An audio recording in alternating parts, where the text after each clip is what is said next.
Ladies and gentlemen, I have the great honor to bring a wonderful poet to you, Hollie Hardy, an amazing woman, a talent, a very special voice in the world of poetry. Uh, Poets of the East only invites the very best, the very finest in poets from across the globe. And while somebody might say, wait a minute, you're in Tennessee and she's in Texas, how the hell? And I said, because every poet is a sunrise to me. Every poet brings that wonderful light in their heart, in their soul. That's a sunrise to me. So you're in my East, okay? Thank you All for right. inviting me, Richard. It's a pleasure. I'm always intrigued by what shapes a poet, what shapes a writer, what shapes an artist. What's the earliest book you can remember in your life? I have a memory. I loved books when I was like from 3 years old, 2 years old. I had a ritual and I Oh, had a how tiny, nice. I had a tiny bookshelf. It had three shelves and it was like the height of me at three. And it was in my room and I would go and I would sit on the floor in front of my bookshelf and I would read every book. I don't know how many there were, but it was many. And I couldn't read. So I would look at every page of every book and I Yeah. would make a mess on the floor and then I would put them all away. And I did it every single day. And I don't remember any of them. I'm sure there was some like Dick and Jane books in there. Yeah, yeah. Um, and then when I was in first grade, I was reading before kindergarten. I was reading when I was about four. So it happened fast. And I think also I was read to at night. Like my father read me the entire Chronicles of Narnia. And so I Oh, remember being, some of it was over my head, but I loved the sound sure. of his voice and I was learning vocabulary.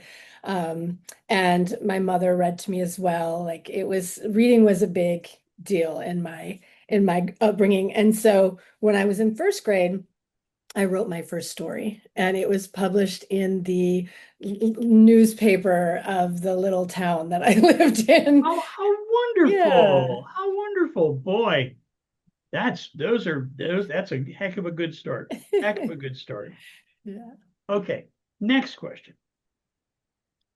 Any of those childhood books did you keep into your older life? Oh yeah. I have a whole section of Shel Silverstein and wow, there was a book that I wasn't allowed to touch when I was little because it was old and it was German. It was The Birch and the Star. And when I got older, I got myself a copy of it. There were I liked the ones with beautiful illustrations. Little Sure. Six Bound Christmas, the little mouse who makes his own airplane and flies out of the book. How I nice. have a bunch of books from, How nice. How yeah. nice. Excellent. Okay. If you were to say of those early books, was there one that stands out to you? I really loved Where the Sidewalk Ends. Shel Silverstein was a big favorite of mine. I had all of his books. Oh, how Um, nice. Lafcadio and Where the Sidewalk Ends and The Light in the Attic. And I was a big fan of those early poems. Yeah. Okay. All right. Now, many of us obviously wrote of necessity in school. Some of us also wrote for fun while we were in school. Some of us were parts of the newspaper or the yearbook and stuff like that. Did you do some of that stuff? Well, I wrote stories. Like I said, I had one published, and I definitely wanted to be a writer and an author and a teacher by first grade. I was in the tag program, the very controversial tag program. There was only 4 students in my school or in the whole city that were in this program. So every other Thursday, I would be pulled out of class and taken to do weird things, like Oh, nice. dismantle and remantle a lawnmower, write a short story, play the stock market, do logic puzzles, all kinds of weird. Um, extracurricular stuff. And I would go up to the other classrooms so like when I was in second grade, I would go to the fifth grade classroom for my reading, and I would go Awesome. to, so Awesome. Oh, I that, was challenged. I didn't get to be on a newspaper or a literary magazine until I was in college. And I was at San Francisco State for both my undergrad and my graduate studies. And on the last semester of my undergraduate creative writing degree, I was in the transfer magazine class and I loved it. And so I was sad that I was exiting and I didn't have a chance to be there right, right. longer. So then when I came back for grad school, I immediately enrolled in 14 Hills, which was the graduate literary magazine, and it was run by grad students. And Oh, so nice. I was on the staff, and then I was the assistant poetry editor, and then I was the poetry editor, and then I was the editor in chief for a year, and I taught the class by the end of it. So that was my entire grad school. Oh, oh, And awesome. it was so like I learned how to lay out books, I learned how to promote things, I learned how to get people to come to a party. We started having the release parties at my motorcycle club, so they were super cool and fun. Oh, Yeah, no. it was really an important part of my education was being um, all the work I did with 14 Hills. And I'm friends with so many of the people from that time period. Like the community that was built around that magazine was huge. So I had a special uh, treatment situation going when I was in elementary school too. Um, our principal, Mrs. Gustafson, was such a grand soul. She felt it was important for every kid from second grade got to see and experience the Pittsburgh Philharmonic Orchestra in a wonderful old turn of the century concert hall. And I remember to the last day of my life, my experience there. It was a Tchaikovsky show. And I was so moved that I was weeping. It just hit me so hard. And Mrs. Gustafson, God bless her, she comes over to me, and I'm sitting in the last row, this ornate, beautiful Baroque hall. She said, "What's wrong?" I said, "The music, it's so beautiful." He was so sad. Now, I didn't know a darn thing about the life of Peter Tchaikovsky, but I could tell from that music that this was a man who had hurt and hurt bad. And she said, "Yeah, but what's wrong?" In other words, yeah, yes, it's sad music, but why are you crying? And I said, it's just so sad. And she, out of the goodness of her heart, bent the rules so that every year when the kids went to see the symphony, I got to go to. wow. So I was touched by the grace of education and the arts, and it really changed my life in a big way. Uh, Now back to you, the lady of the day. Um, okay, so you weren't you wrote in college in your literary magazine. That sounds like a wonderful experience. You have friends there from there still. Obviously, your teachers, your professors were supportive of your writing. Yeah. Yeah, I mean, I moved out of my parents' house really young. I moved out when I was 16 and I was still trying to go to high school and work Wow. and support myself. And I started taking community college classes for high school credit. And then I went into an independent study program as well. So I wasn't like in the mess with for the last 2 years of my Gotcha. Gotcha. college. And I had a teacher at Berkeley City College, Jenny Lowood, who was the department chair of the English department there for 40 years. She still is, I think. Oh, Um, wow. and I took many classes with her, and she was very like English classes. I didn't know that you could get a degree in creative writing. Like no one was helping me. Like I was on my own, and there was before the internet, so it wasn't like, well, why didn't Right, you right. just, you know what I mean? Like Sure. everyone was kind of guessing a little bit, and we had paper catalogs then, Yeah. Yeah. and so I took many classes with her, and the last one I took was a creative writing class, and it was poetry and short fiction and I don't know, maybe playwriting or something like that as well. And I loved the being exposed to poetry in that class. And I had already loved poetry and already written it for myself, but um, just seeing what it could do and a little bit more diversity of poetry. And I wrote a poem in that class that got published in the Milvia Street Journal. Like my first poem got published, and that was very encouraging. And she encouraged Wonderful. me to take this scary leap, which was to transfer to San Francisco State as a creative writer as opposed to like an English major. Right. And that felt very silly and risky, but I also come from a parent, my parents are both artists. And so in that way, I didn't have role models that were rich and made money, but I did have role models that valued art and creativity over other things.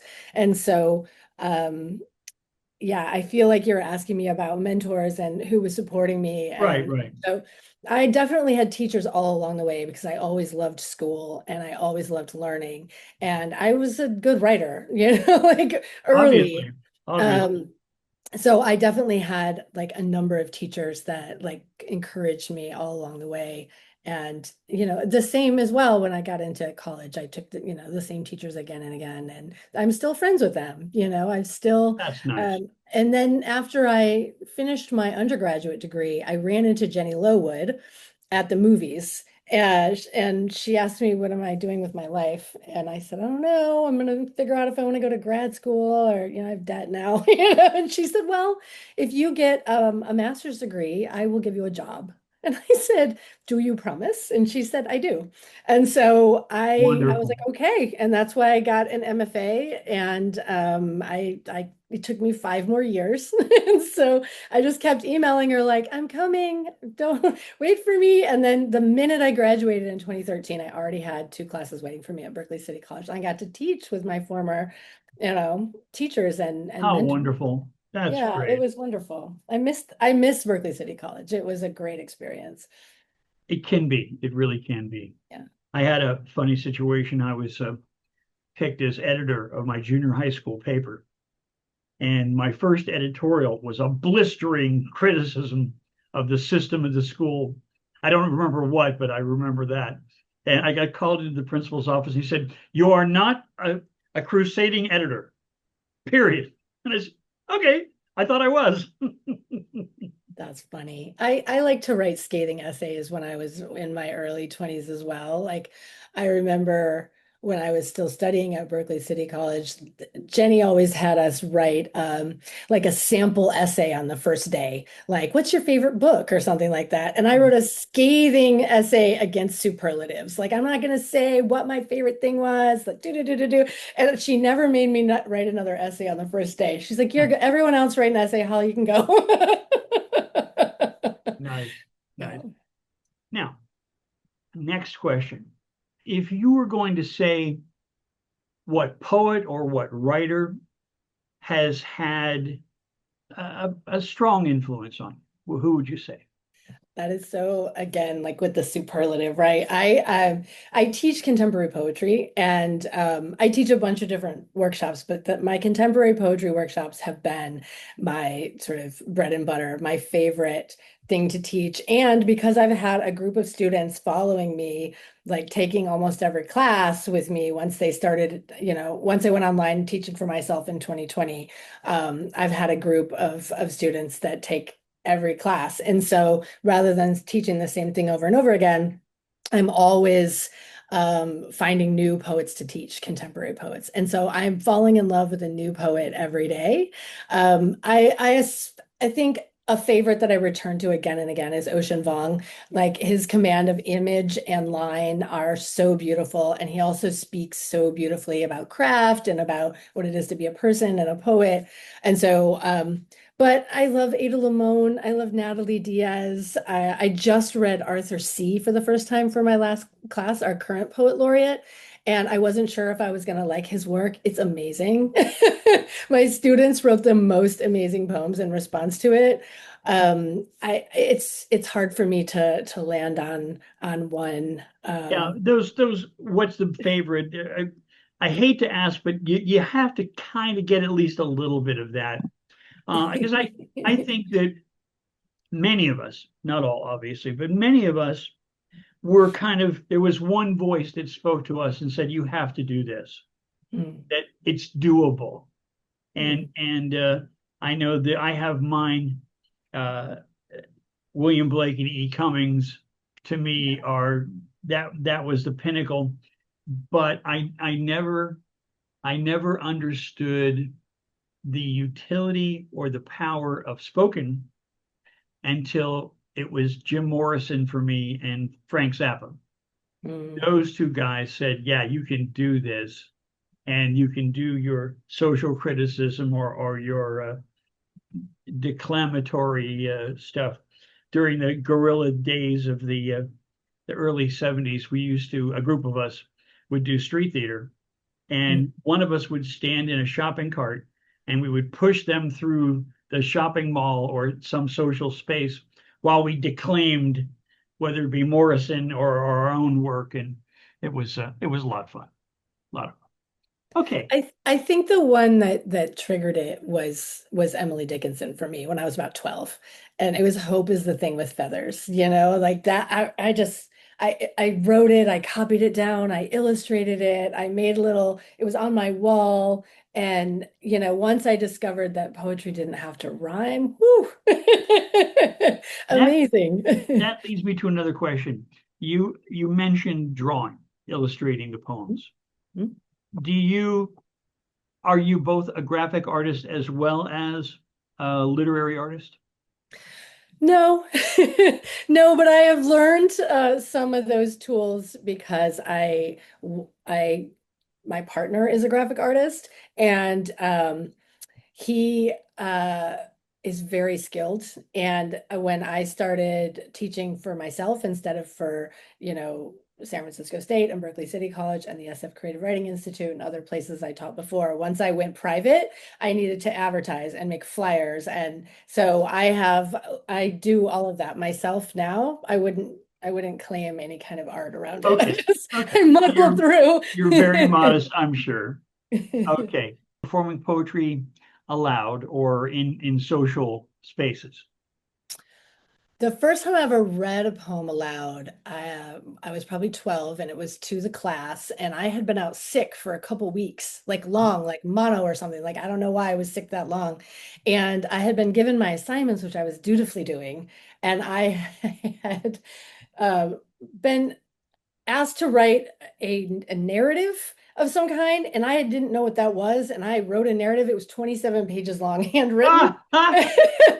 No one else wrote more than like a page, and I'm like, Sure, here's sure. my narrative, like the overachiever over here. And I wrote a poem about birds. I have it somewhere, and I performed that in front of the class. That was the first time, but I think it wasn't until I was in grad school and I was invited to um, the Velvet Revolution. And that was my first feature. And my first feature outside of the school was for smack dab in the Castro. And I saw my name on the marquee. So I got featured at things really early on. I was lucky. And so, but I was still scared, And then I ended up being when I came back to San Francisco State, I was like, is the Velvet Revolution still happening? I'm at orientation, like, is that Velvet Revolution around? And the department chair then, Maxine Chernoff, who's now retired and is a great mentor of mine, she said, well, if you want to run it, Holly. And I said, okay, I will Done. do it. And that was the first thing I hosted. And I was bringing together undergrads and grads. And we always had two features, just like at Saturday Night Special, but it was every week. and there was wine. And I convinced the creative writing department to cover the expenses for wine and cheese and crackers, $2 Oh, chuck, of course, nice. but Oh, we would nice. get hammered and then go to our 7 p.m. night classes. Like it was great fun. And that's where most of us like practiced performing and, learned how to not shake the paper and learned how to like look up from the paper and not have your voice crack and, practice makes permanent, right? Yep. Okay, let me ask you this question. It's sort of a philosophy of poetry question. Okay. Um, there are those who argue we should write every day. Uh, Inspiration or no, idea or no, just write something down, practice the craft of putting words together, descriptions or whatever. On the other end of that spectrum, there are those who say, no, God, no, don't force it. Write when inspiration hits you in the head or kicks you in the butt. That's when you should write. And I have sympathy for both sides. Where do you fall in that big spectrum from write every day to when inspiration grabs you? I love his question, and I think it's a nuanced one. And I definitely fall in the middle. On the one hand, I don't write every day, and I don't, but I also don't believe in shoulds. I don't think that there's one way to be a writer or one way to be a poet or a right way or a wrong way. I think that the entire continuum of that is valuable, and anytime you can have creativity in your life, wherever you can fit it.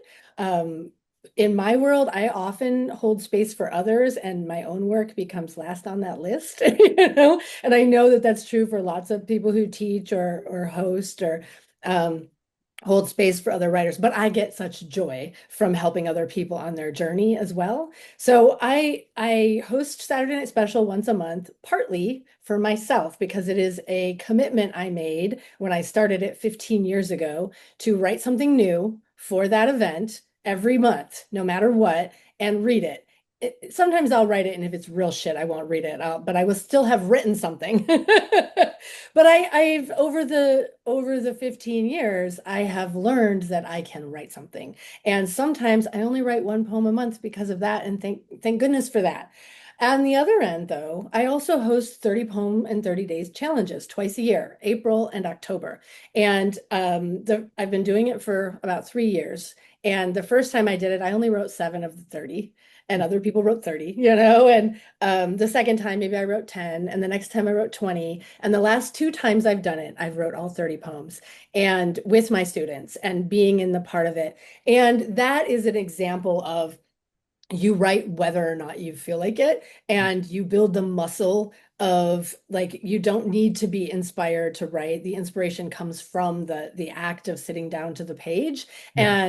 and being open to it and recognizing that it doesn't always have to be good, that like over time when you build that muscle, it gets easier. Some of it's about doubt, like, oh, what if I can't? What if I never write another good poem again? Like we all have those silly little doubts in our heads. So Oh, when yeah. I'm committed to 30 poems, now I know I can sit down and write 30 of them, and some of them will be good. Some of them will be shit, and that is okay. But Yeah. I'm also okay with it if I only write one poem in a month. Like that doesn't mean I'm not a poet anymore. It just means like I'm still thinking, I'm still writing down lines, I'm still gathering prompts for others and reading poetry all the time. And all of that is a part of my practice and my Sure. creative practice. Absolutely. Okay, So. next question. Are there themes or topics that you come back to time and time again? Oh yeah. I mean, when I started editing my last book, Lions Like Us, and you're looking through all the work, especially when a lot of it was like I wrote one poem for Saturday Night Special, and then the next month I wrote another one, and over 10 years I built up a collection, and you go through and you're like, oh, I keep coming back to the ocean. I keep coming back to the moon. I keep coming back to love. I keep coming back to the ideas of the lessons we've learned in our lives about what it is to be a person, a creative. So I definitely think, in my first book, How to Take a Bullet, it's here. I was reading that in grad school, and it's all how-to poems with titles ruthlessly appropriated from the worst case scenario survival handbook. But I was writing about being a woman in search of herself after a divorce. I was writing about, in a funny way, like about what it is to figure out who you want to be after a big change or a betrayal or a heartbreak. And you wouldn't necessarily know that that's what this book is about, but Right. you know what I mean? Yeah. Like, Oh, yeah. and my next book was a book of, it's a love story, right? Like Lions Like Us is the story of my current relationship over a 4 to 5 year period, which we actually just got engaged. So it Congratulations. has a happy ending. But this is grappling with like, what would you sacrifice for love? What would you give up? Like, how do you balance happiness with comfort or with risk or, and for me, I had been in Oakland for 30 years and I love Oakland. I loved it. But then we were in the pandemic and Anthony wanted to leave. And I didn't, but also Oakland changed during the pandemic. And ultimately now we live in Texas. For now, for better, for worse. Okay, we're coming down toward the end. If a young person asked you, is poetry worth doing? Is it important enough to commit time, a life, to the art of poetry? Or is it so inconsequential, such a afterthought that it doesn't have any cultural impact? What was your answer to that? I mean, I've dedicated my life to poetry, so Ah! it seems like an odd question to ask. I think I think poetry is huge. It's hugely important. It's the poets who are tasked with seeing the world the way only they can and the way that it is, and rendering it back newly in the way that we can all see ourselves um, more clearly. Like poets hold up the mirror to the world, to the culture, to what's happening right now in all over, politically, emotionally, what it is to be a human. And I think not everybody is up to that, but I think everybody is a creative being if they give themselves space for it. It doesn't mean everyone needs to write poems, but I think read poetry and if you're inclined, um, I think the artists are so important. But then I've been steeped in it. Like I said, all my entire family, like we're all artists and writers and thinkers and I care about stuff like that very deeply. So, and I think I surround myself with other people who do as well. So seems odd that anyone could not Well, could not think poetry matters. I have known many people who, in their universe, poetry is not even an afterthought. I don't know those people. I myself came across the Iliad when I was about 8, and I was so captivated. It made me a lifelong student of ancient history. It made me understand the power of narrative. And when I'm asked, is poetry important? I answer this way. I said, if it didn't work, would they chant poems in sports events? Would the military and the army chant those disgusting, violent chants that they do?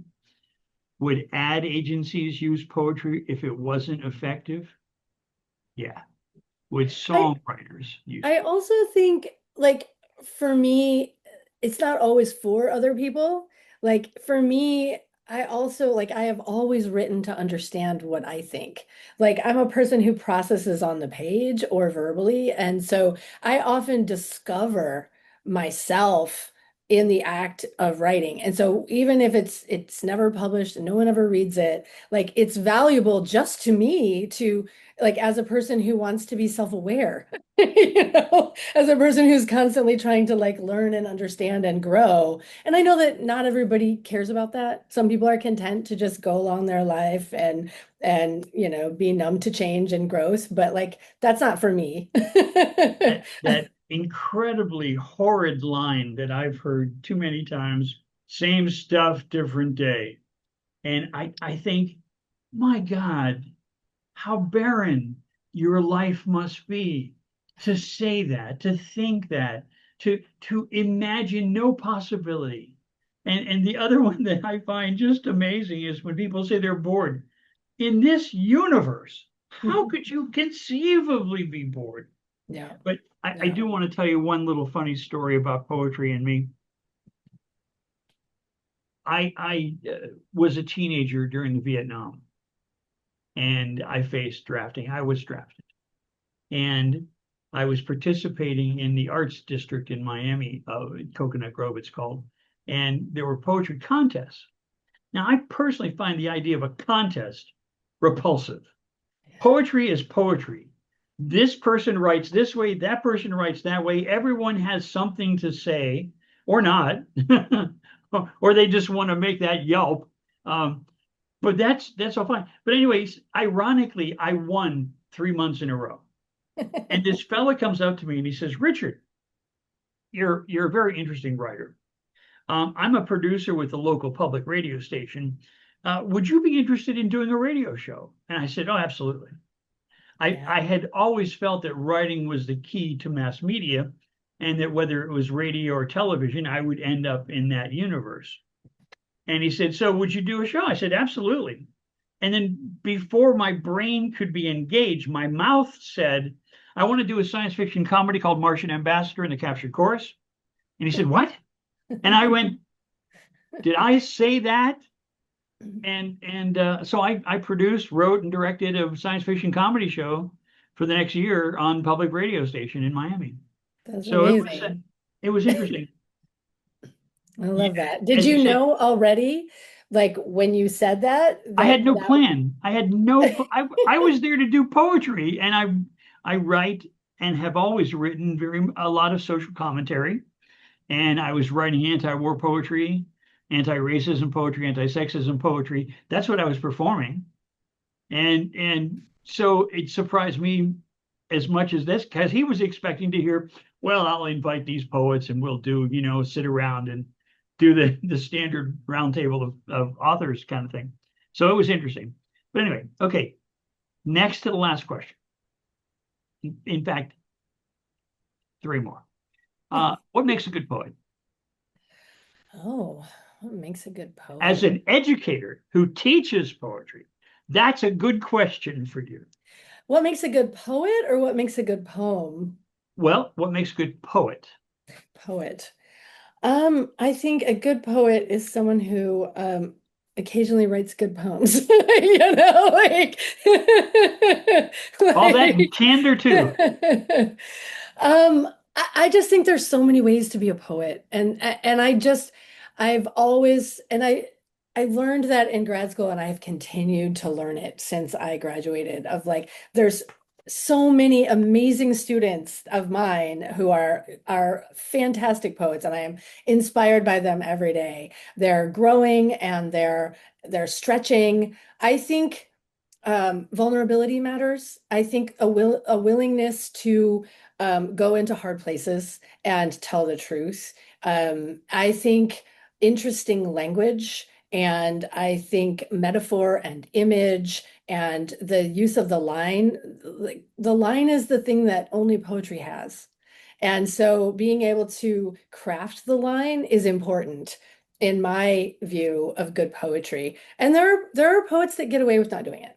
Okay. And I think it's less important in performance poetry but for if it's going to work on the page, like using those line breaks. And I think crafting the line is often like second level poetry skills. It's not the like first you have to understand image and the senses and the difference between showing and telling and some of the basics. But then once you get into crafting the line, that is when you really start to elevate your work. And I love teaching all of those things. I love watching people get it.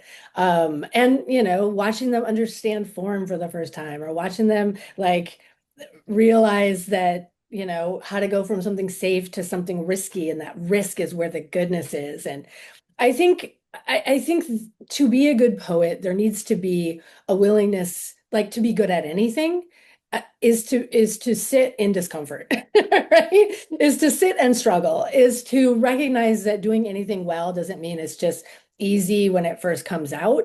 And that I think a lot of people stop at that, especially if they start to learn something as an adult. In this culture, we don't like to be beginners. We like to begin things. We like to try a new thing, but we secretly hope we're already good at it, right? That we're not going to have to try because we have this screwed up idea of what talent means. And we often don't understand that like doing the work of practicing, of getting better is how you grow that. Instead, we want it to be easy. We want it to come out on the first time. We have this Jack Kerouac idea of how talent is supposed to work. And for most people, it's not. For most people, revision and practice, and you write some shitty poems, and you get better only as you start to see why they were shitty, you know? And so I think that Einstein quote I often say to my students, it's not that I'm so much smarter. It's just that I stay with problems longer. And if we can embrace that as poets, staying with the poem, staying with the idea, not putting the first thing you think of on the page, like writing 6 more pages to get to that really good idea, and being willing to do that, to give yourself that time and not let the doubts that come and how long it takes to get there get in your way. I think all of those things go together to make you a good poet. I also think you have to read. Like people that try to be a good poet without reading poetry, it's hard. You need to be influenced. You need to understand all the ways that someone can break a line or make an image or things to talk about. And so I think reading poetry and not just a poem here and there, but like read a whole book. Think about it. Notice not just what poems you like, but like what they're doing and how the book is put together. And I can talk about this for an hour. Do we have an hour? Well, I, I will be the last one to stop you. I appreciate very much how much you've lived with these questions, Yeah. how much you've thought about poetry. And I really appreciate your generosity to talk about this because I think you really understand it very well. Okay, this is one of my other favorite questions. Is narrative important in poetry? Mm. No. No, I think that I've noticed over the years that there are kind of two schools of it. And I hate to be like two boxes because there's always more boxes than two, Okay. but like East Coast poets tend to be more narrative driven. And as you move west, the poems tend to be more image driven. And I think my poems are more image driven. I like both. I love a good story, but I also just like I mentioned earlier, I just read Arthur C's Sightlines, and this is not narrative. This is like meaning via juxtaposition, and it's meaning via simultaneity. I mean, you go back to you talk about the 70s, like where poetry and MFAs started getting in the academy, we had the whole language poetry movement. That's non-narrative. It's like subverting the, normative syntax and like you can write narrative in poetry, but it absolutely is not necessary. Like, Well, yeah. I come from a cultural place where poets have such a bad reputation as being airy-fairy intellectuals that only speak to each other. And I know myself, I am very driven in a narrative direction for my own work. I had a friend though, Robert Cole. I don't know if you've run across him, a British writer who spent a lot of time in France. He rarely wrote narrative. He wrote what I call chime poetry. He'd set up an image, juxtapose another image, discuss a feeling. It was just these beautiful vignettes that accumulated and made something really beautiful. And if you had asked me before I met his work, I would have said it is the easiest way to digest poetry is if it's narrative. And again, my own work is largely narrative. Uh, I feel if I haven't taken you somewhere, then I fit. But anyway, You can go somewhere without a narrative. There can still be You an can. arc, You and you can. can also accumulate meaning. And you can have an emotional impact, which is for me more important than having a story, is to have, like, I want someone when they read my poems to think of something, to feel something. It doesn't mean they have to feel the same thing that I felt when I wrote it, or even understand like what drove that poem to happen, but for them to read it and have some sort of visceral experience, like, oh, that made me think of something, and that reminded me of something, or that connected, or that had an aha moment or an epiphany. Um, and I think there's a lot of ways to accumulate meaning and touch your readers without without a story. I think there can also be a little bit of story. You know what I mean? And I'm always interested in other ways. And I don't think I was when I first started um, studying poetry. I felt like I had a little bit more disdain for things that I found opaque, or, that seemed like the logic seemed crazy, like try reading some Leslie Scalapino or some of Lynn Higinian's work. And yet then when I studied it and I understood the logic of it, I was like, this is brilliant. It doesn't mean I have to write like that, right? I do not write language poetry, but I still will like appreciate, those elements. And I think opacity and accessibility are choices. You know what I mean? You get to decide, how important it is to you that your audience gets a certain thing, and how much freedom you give them to bring themselves into the poem. And I think that there has to be room a little bit for both. I have to tell you this little story before I get to the final question.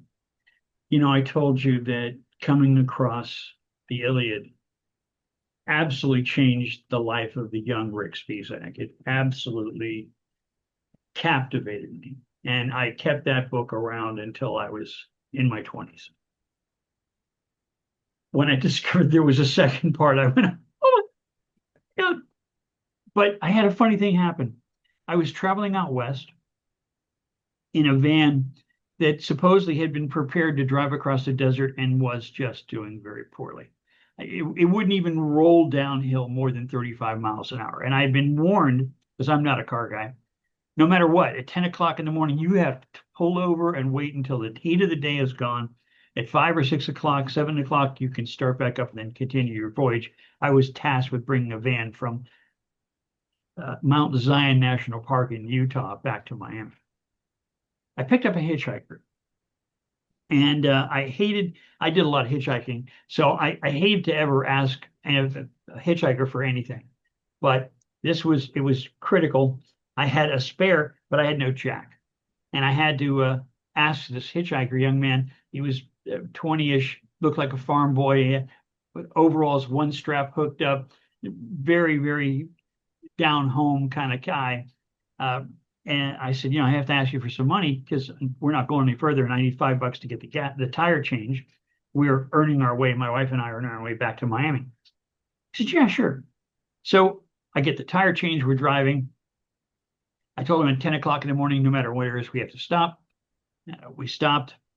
And when he gets in for us to drive, I introduced myself and my wife. I said, what's your name? He said, oh, you don't want to know my name. I said, sure I do. I said, man, this is the 70s. If you want to be mountain or iceberg or lettuce or what, you can be anything, dude, let it go, man. I mean, he said, no, I got a really dumb name. And on an inspiration, I said, I bet that if you tell me your name, I can tell you something absolutely magnificent about it. Now, my wife looks at me like, oh, good God. He said, well, I got a dumb name. My name's Homer. And I said, Homer? My God, what a magnificent ancient name that is. Having loved Homer myself for a long, long time. He said, what do you mean? I said, have you ever heard the name Ulysses? He said, oh, now that's a name. That's a name, man. That's a cool name. And I said, well, you wouldn't know of the name Ulysses. Do you know who that was? He said, some kind of warrior, I guess the Bible or something. I said, no. Older, way older than the Bible. I said, you wouldn't know about Ulysses except for a very, very good poet and storyteller named Homer. He said, how come nobody ever told me that? Well, long story short, we stopped at a random spot, Navajo, Arizona, population 64. It was two trailers and a under construction motel that was being rehabbed. And this is the punchline. We go in and I said, listen, is there some work I can do trying to earn our way back to Miami? If I can just earn $5 or $10, that'd be fantastic.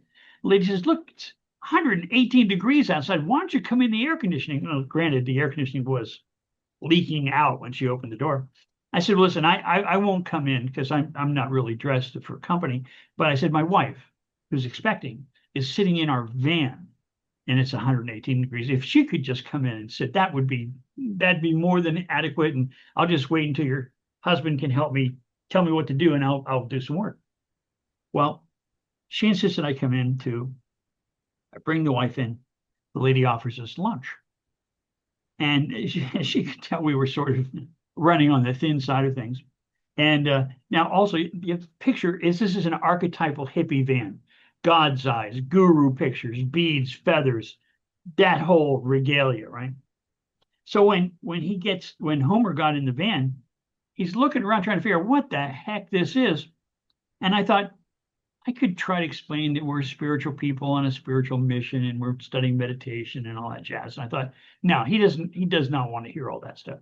I said, we're magicians, figuring simple answer. So long story short, the lady invites us to lunch. I said, well, let me take a sandwich out to my friend in the car who's hitchhiking. She said, no, bring him in. So I go out to the van and said, Homer, come on in. These people are going to give us lunch.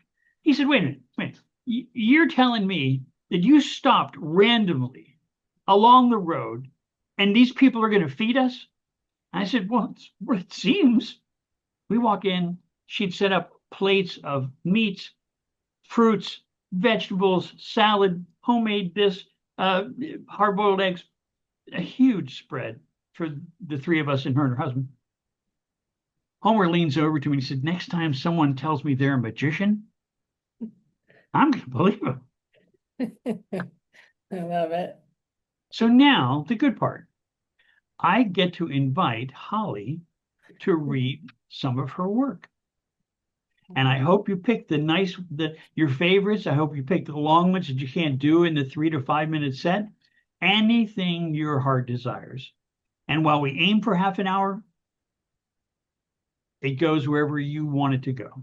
Okay? Awesome. How's Okay, that? well, I have a plan. Thank you so much for this opportunity to read you a ton of stuff. I am going to read you a set from Lions Like Us, and then I'm going to read you a couple of poems from my first book, and then I'm going to read some new shit. Okay. So that's going to be the progression, and I think it's going to be about 24, 25 minutes. So My that's dear, the microphone is yours. Have fun.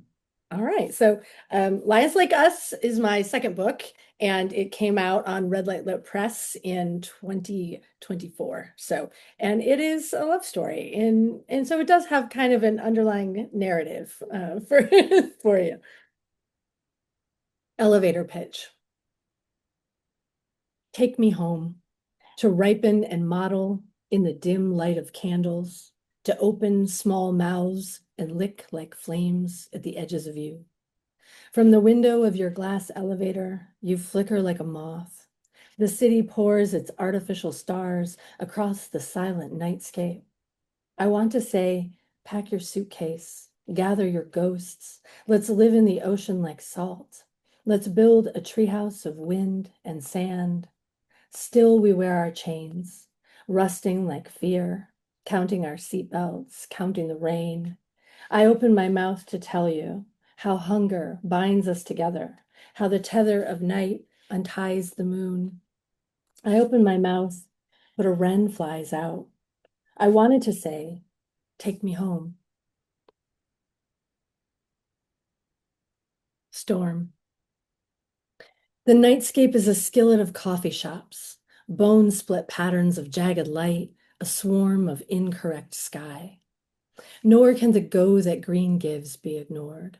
these flesh vessels, their slippery delights, your willful promiscuity. We are wet hair, soul-drenched, infused with liquor. We are the sound of rain on roof. Here is a uterus I just know you're going to love, unyielding, purpling, the unraveling of the throat.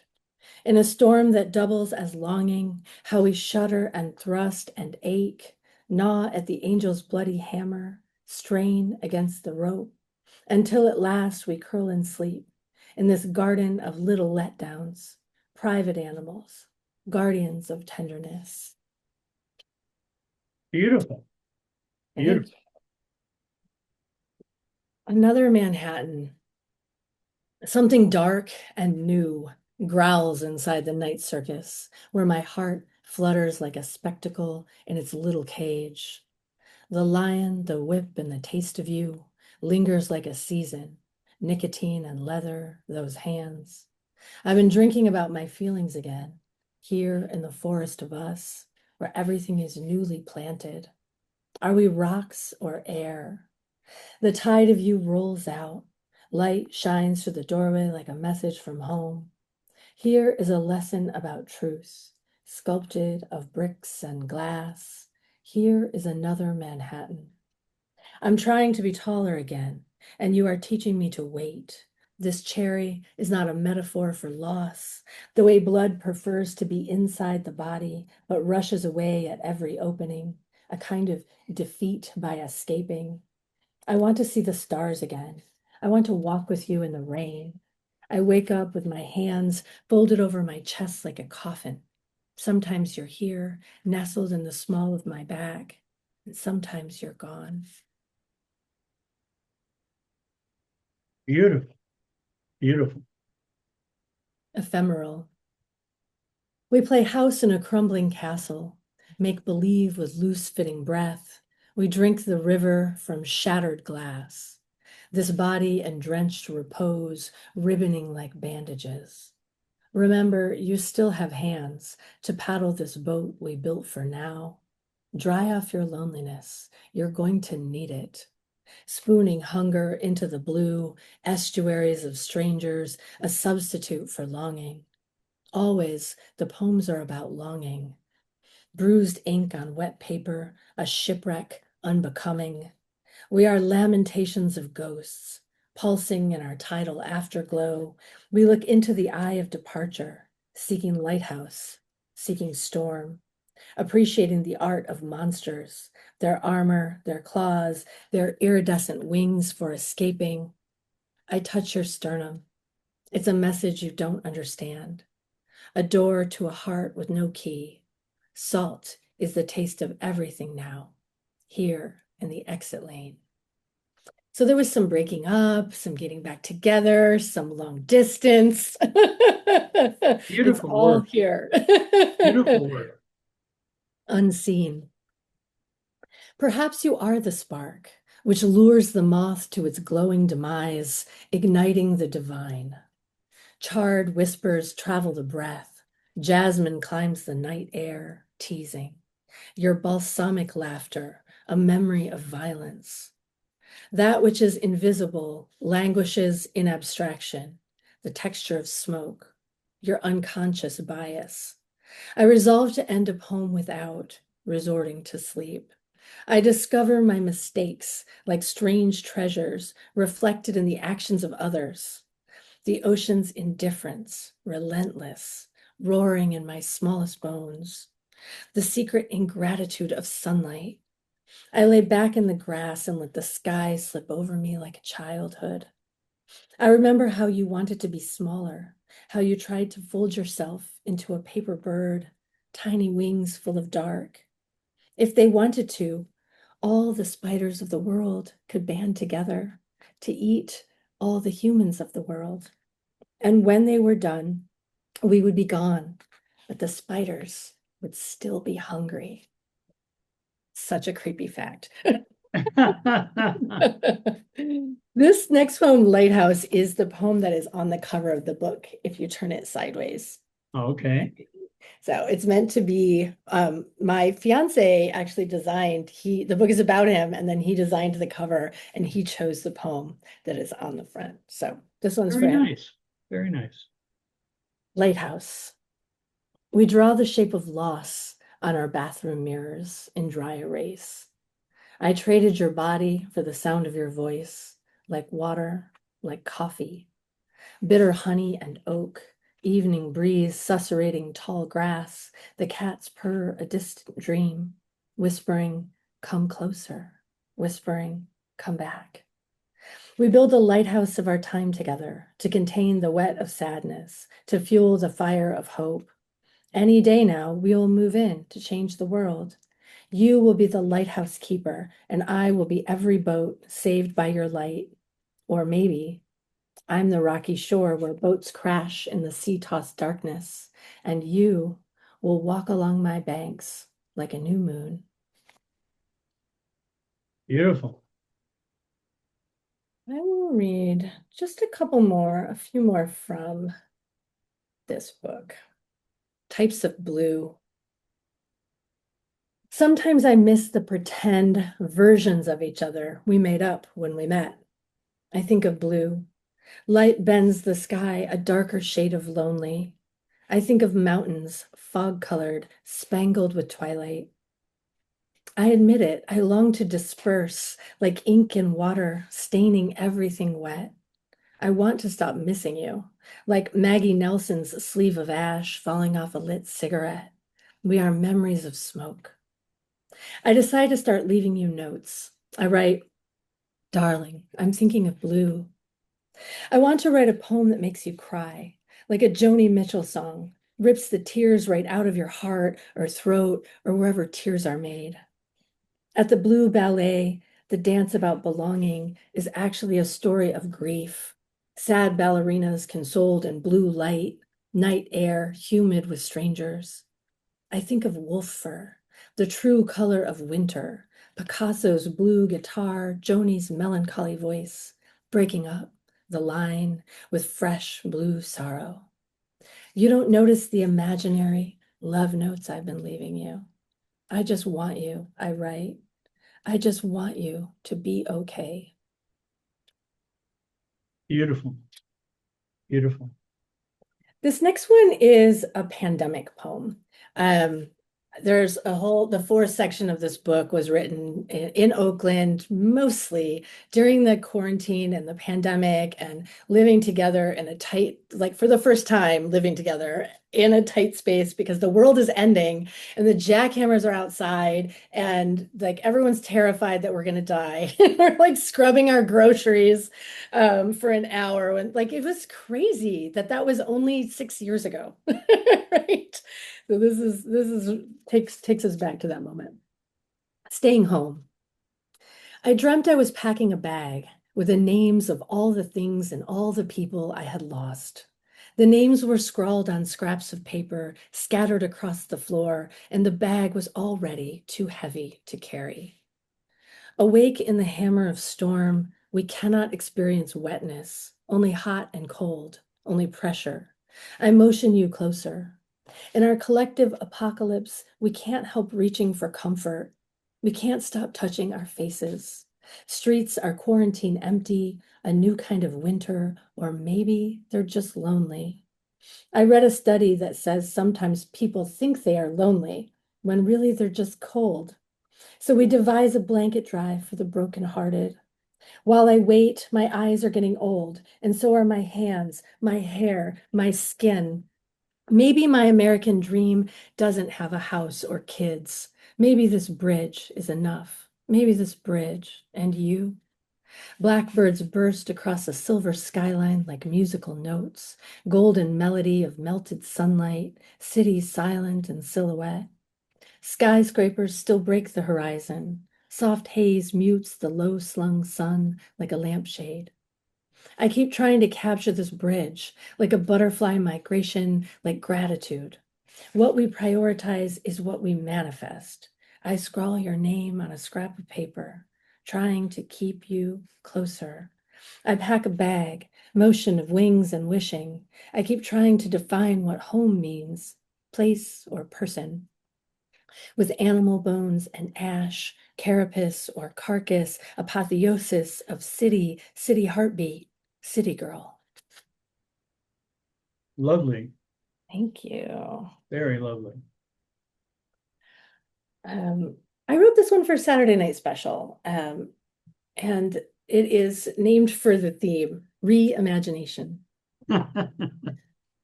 I look up, changed, unbroken by silence. You become my self-portrait in red. A child climbs over the fence and into the war. She says, go ahead and start listening. I'll bill you later. The way love in isolation is self-love. A stone in each hand is not the same as bird in flight. Why do we insist on killing birds in every idiom? You are the riot under the flood, crashing through my dreams like a tidal wave, pool blue and permanent, our own private ending. In my dream, the bird escapes the cage, too late. Only the spider survives, its pale heart beating like the memory of wings.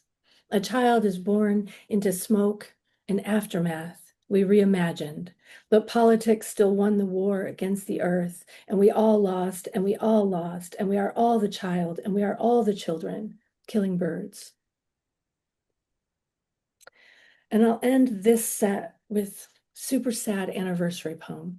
and it's because you'll see that this is where the title came from. I want to write poems of celebration and sorrow, because all these poems about longing are probably boring your cat. And so the city unpeels itself, throws its slick wrapper into the ocean, careless of heights, indifferent to danger. We only hike uphill these days, a tough love re-education for the breath. I learned that in Malay, people rise up to love instead of falling in like Americans. And so we give pet names to waterfalls like Crash and Crush, like Brio, because roar is too cliche for lions like us. I miss you in the mountains where the sun licks the sky and at night under panoply of stars, alone in my little tent. At home, I miss you in the kitchen, under my dress, in my empty mailbox, and in the audience, especially today. So that is Lions Like Us. I will read you two poems from my first book, How to Take a Bullet, and other survival poems. The artwork for this book was done by my father, who is an intaglio printmaker. Your poetry is astounding. Thank you. It's really beautiful.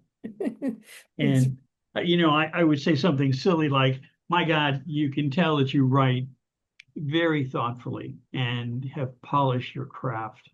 But I'm a firm believer that poetry really comes from the heart, and you have a wonderful, beautiful heart.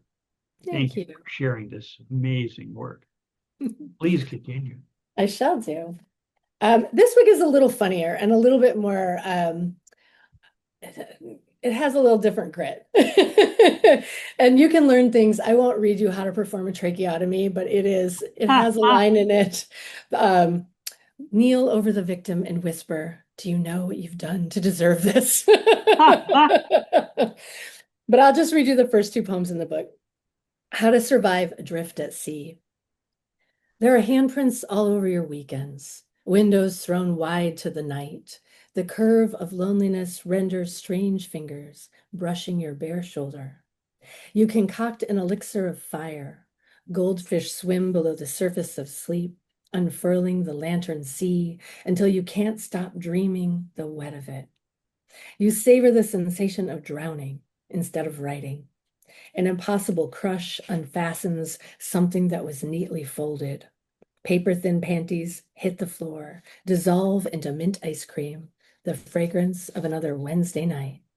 But desire is never permanent, and something new inflates your lungs, vacating old beliefs. In the nick of time, in the nick of bone, in the bed of another lesson, in the unspoken, miles are traveled. And with these scissors, you can mend the holes. How to fend off a shark. Wet fists in your eyes, the thump of undrumming, a figure in your peripheral vision. Here is the rind of night, facing off on a rock of ice, nightgowned whipping, ragged around your thighs. because silence is an expression of fear. Unwave that flag, unsmoke that cigarette, unfuck that friend, these desperate little fistfuls of defiance. This jazz song does not belong to you. Warm, the sensation of sleep. Threadbare, the quality of wishing. Because police are at the door again. This wrecking ball in your bedroom. This fresh fountain of silver in your hair. Blue, the function of smoke. Rumpled, the flavor of resistance. There are things that vanish unexpectedly. The stone talisman you carried for luck. Photographs burned in a fire. Bewildered, the pillow of regret. Because our experiences overlap, bodies at rest, hoarding dreams like stolen rainwater. Okay. So that's old poems. And now I'll read you some super new poems. These are poems written in the last, I think most of them are from the last two 30/30s. And so if anybody wants to write 30 poems with me, or 10 or 7 or 5 or 20, the next 30 poems in 30 days challenge starts October 1st, and you are invited. This is advice for beginners. It's okay to be your own raincoat. Find flowers in unexpected places, pressing up like baby lion heads, surprise treasure in an abandoned bird's nest. Learn to obey the smoke, snagged like a sweater on a barbed wire fence. Let the red thread be your guide. Trust the cartography of edges. Shed pages like feathers of doubt. Omens abound in the lift and lurch of an old bus. Be the cracked mirror. Touch the face of a stranger. Fingers like faded denim. Lips like a fog of geography. Breathing little fissures of age. Inside you, a bright sheet billows in sunlight, buoys your damp spirit. A silver-headed dandelion dances on a little boat of air. Your body is only a blade, a staircase, a tiny portion of night. That poem was written as part of the Grab Bag Challenge. And if anybody signs up for my newsletter newly, I will send it to them. So you can just go on my website and sign up for my newsletter. This one is a real dream I had, and I woke up, and before I got out of bed, I got my phone out and I wrote it down in the notes section, and it's really close to how it originally was. There's like one round of edits on this guy. Chili Pepper, a play. It is springtime. You awake from a dream about being fired from a job you never had. It's an enhanced firing, like an enhanced interrogation, but with fewer questions and more dressing down in front of an audience. Also, it's a play. The play is performed unrehearsed and partially undressed in a cluttered room and employs a stuffed chili pepper as a prop. Not the food, but a large stuffed animal. Not an animal, though, vegetable, but also a toy. Its purpose is unclear, but also vulgar and completely decorative. No one is paying attention during the play. It is springtime. There are more acts to the story because it is a dream, and there's thrifting. Even though you hate thrifting when you are awake and never do it, in the dream, you are thrifting, but only collecting black tank tops in preparation for the epic firing scene. Because the play is about not working and maybe also moving and the chili pepper. There is a motorcycle in the dream. After the play, you kickstart the engine and it roars to life. It is springtime. Lovely. Absolutely lovely. I cracked myself up when I wrote that poem. This is Collapse, and it is a sonnet, believe it or not. If not the sky, then what arms, what canvas of light can contain me? The indecisiveness of clouds blooming wayward as a thought, errant, untethered, the vagrancy of butterflies, the frothy lust grazing my cappuccino. How can I remake my life when time tears at my corners, an overripe peach? The world unravels in its man-made chains, the shape of my body in hiding, ocean's salty embrace, texture of change, finger marks on flesh, a bruise the ego can lie down in. Come and find me. A job in a field of fortune, field of vision, field of wildflowers yellowing in the distance, whispering, slow down, speed up, make up your mind. Here, take this hammer. The bees are tired of holding up humanity, queen collapsing in her hollow hive. Then a light rain transforms the air to dusk. Twilight gray holds me gently as a gun. Wearing only water, I gather sleep for the journey, pack up my spider webs and footprints for starting over, walk mapless toward the windowless door. Very nice. Thank Very you. nice. I'm This, going to offer you two poems. oh, And then this way you can thunder to a finish because your work is just absolutely lovely. But you mentioned there's some COVID stuff. And I really want to share one of my COVID poems with you because I think you might like it. okay. This is called Down from the Trees. Honey, baby, tell me, please, since we're not that long down from the trees, you scratch my back, I'll scratch yours, up in the branches or down on deeply polished floors. We like reciprocal, you and me, ever since we balanced on the limbs of a tree. Whether out in the car or up in the tree, I'll groom you and you groom me.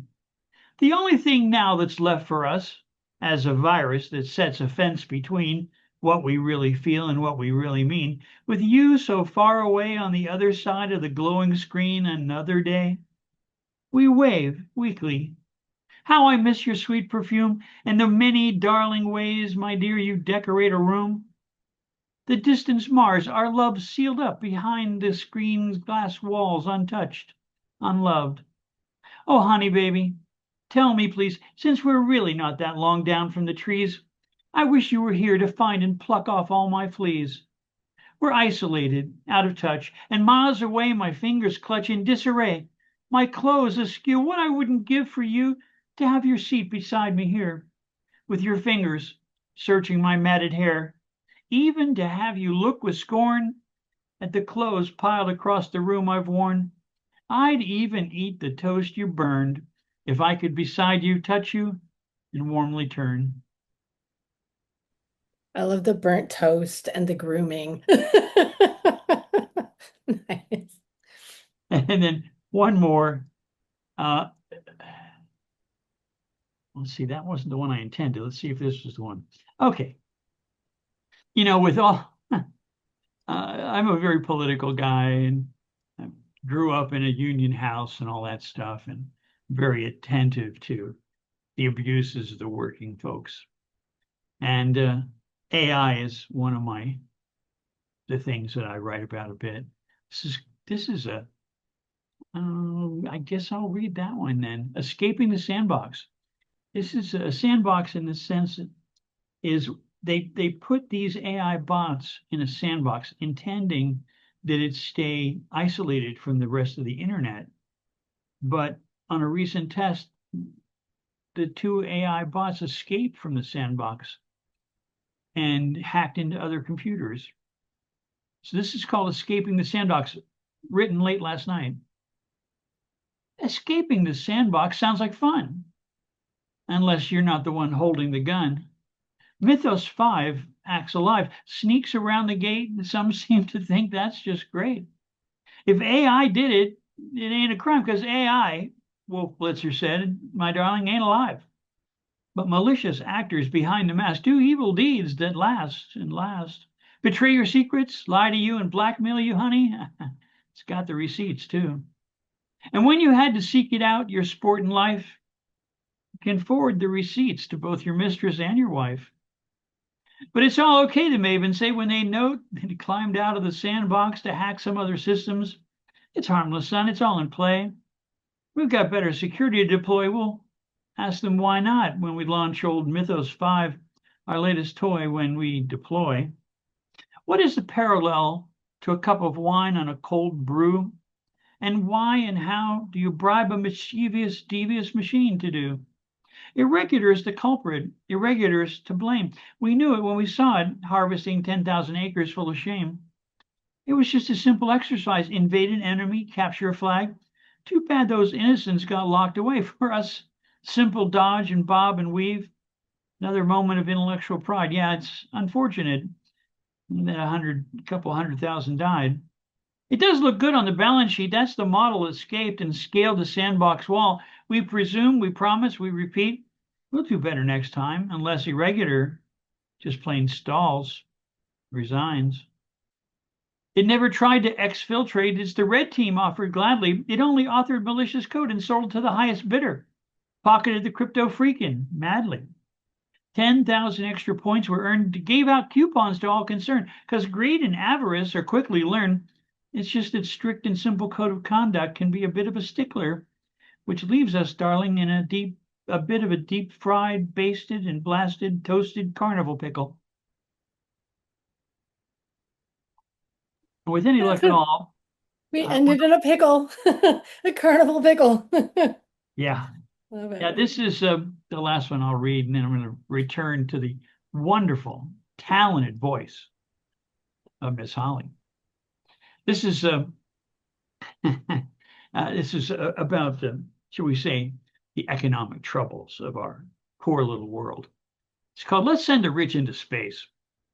They know their place high above the common trace. Let's send the rich into space. We'll spare 'em gladly. So far from our face, jeering madly, they've made their case. Let's send the rich into space. Let's send the rich into space. Let them make their own fresh air. And they'll have to make it. I don't care. No use to fake it. Losing the rich won't make us sad, mad, or even glad, but it does scratch an itch.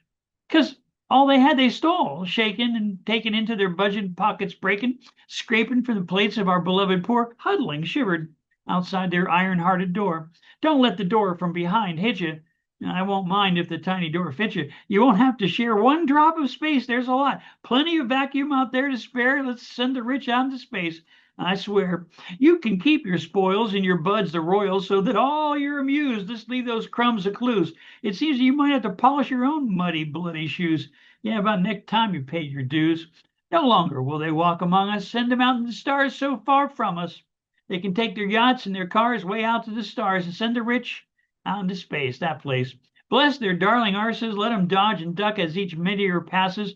Take their poodles out for a willy. Oh, solar flare. Oops, silly. The next spinning, grinning asteroid until he needs to build his lunch or the spaceship goes crunch. Let's send the rich out into space. They can take their sneering, their complacent careering, their vainglorious poses right up their surgeon trim noses. They're just too good to tarry here. Why then, my friend, let us to the earth in its clear waters dear. You can take your servants if they're willing. No need to be waited upon and let them get their filling. If you're a sage or some new age villain, let's send them out rich out into space. I'll chase. They'll spend their lives without their humble shutters drawn. Your royal progeny, entitled classes at the schools they built and spawned, where each dawn of the royal clan skates right through across a golden plated span. Every man a king, every woman a queen. No more knee shall bow, nor wait in distress ere now. On any scene of their mess, just send the rich into space, I guess.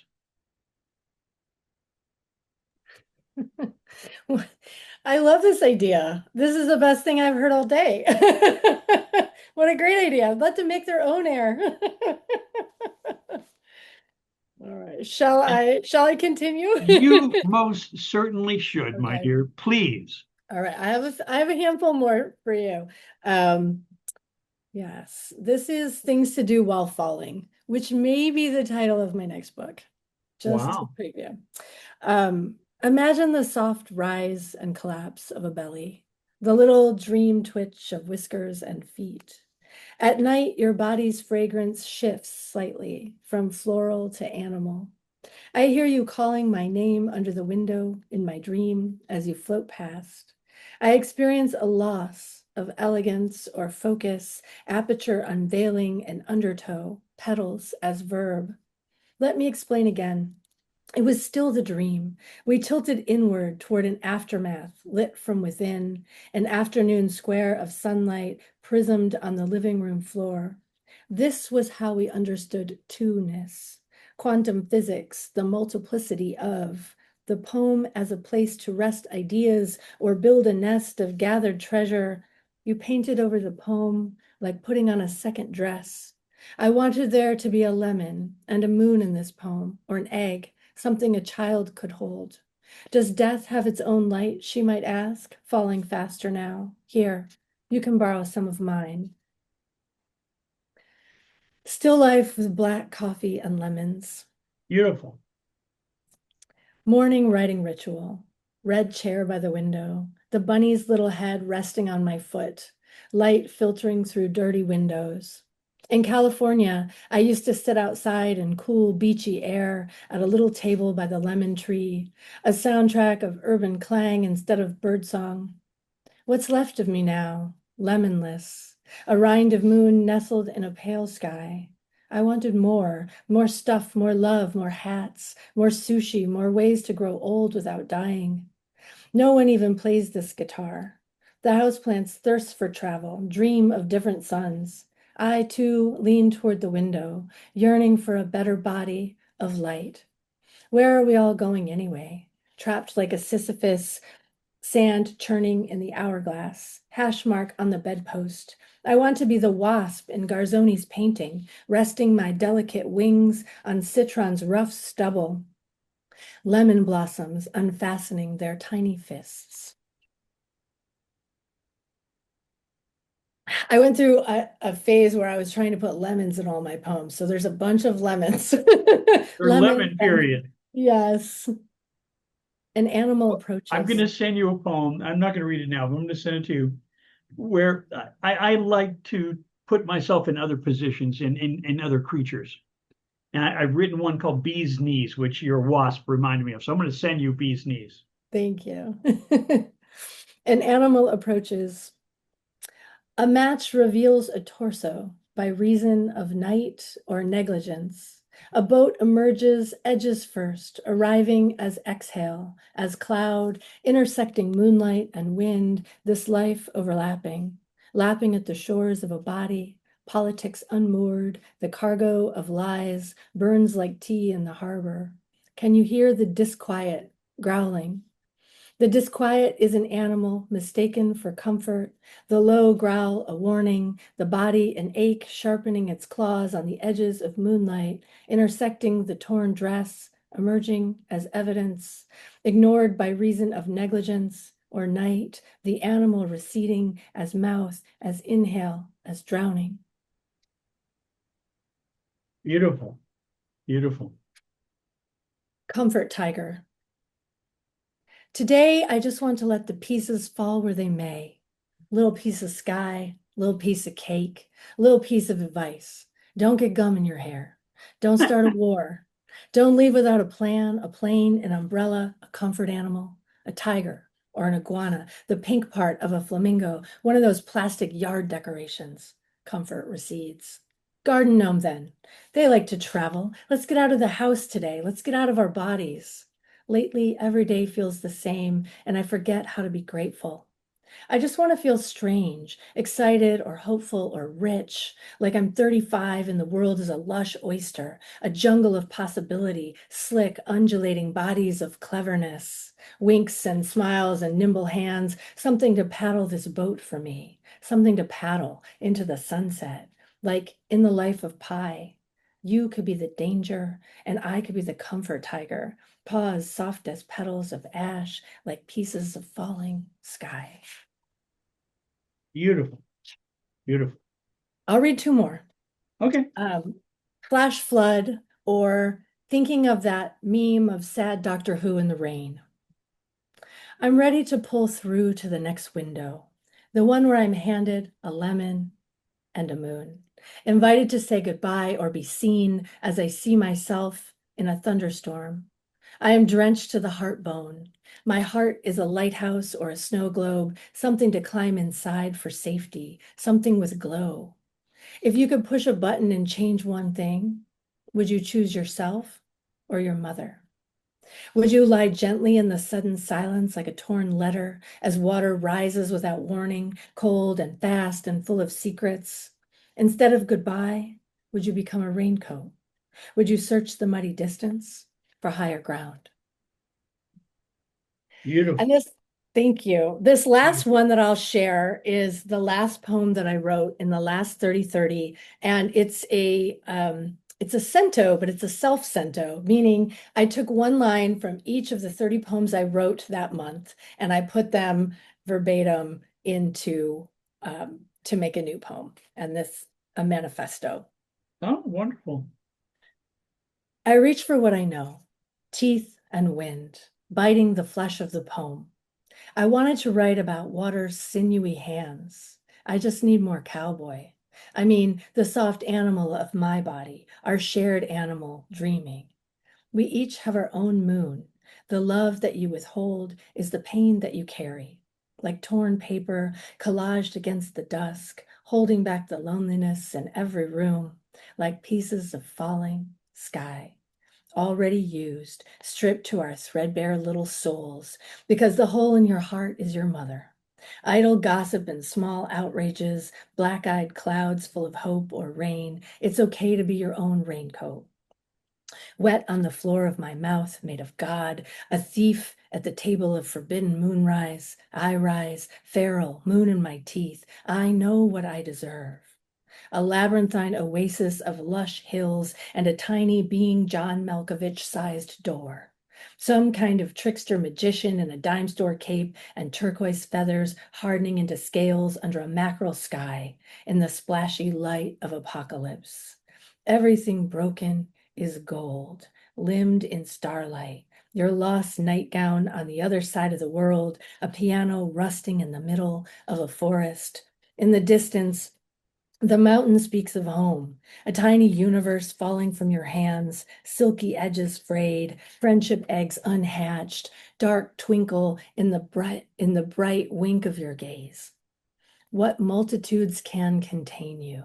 A haunting, like little boats of light pushed off into darkness. I want to lay down in a labyrinth of bees, to sleep in the Garden of Eden forever. Thank you so much. Lovely. Absolutely lovely. Wow. I thank you so very much for taking us all on that magical, wonderful journey of your writing.